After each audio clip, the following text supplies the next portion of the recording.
ফরিদপুর পৌরসভার কোমরপুর এলাকার কামরুন নাহার চাকরি করতেন একটি এনজিওতে, আর স্বামী জিল্লুর রহমান খান ভুসির ব্যবসা করতেন। তবে ব্যবসায় খুব একটা লাভ না হওয়ায় বেতনের টাকা দিয়ে সহযোগিতা করতেন কামরুন নাহার।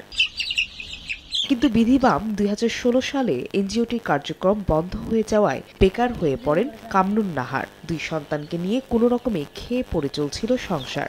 অবশেষে তার জীবন থেকে ঘুচে বেকারত্বের অভিশাপ। ইউটিউব দেখে নিজের জমানো অর্থ দিয়ে বাড়ির পাশেই স্বল্প পরিসরে গড়ে তোলেন সোনালী মুরগির খামার। পাশাপাশি ২০২৩ সালে ৫টি রিং স্ল্যাব বসিয়ে কেঁচো দিয়ে জৈব সার উৎপাদন শুরু করেন তিনি।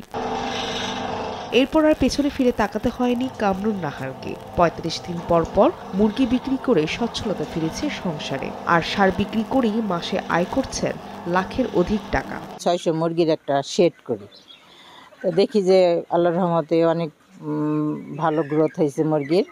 এরপরে আমি ১,০০০ মুরগির আর একটা শেড করার পরে ভাবলাম যে আমার পাশাপাশি আমি আরও কিছু করার দরকার।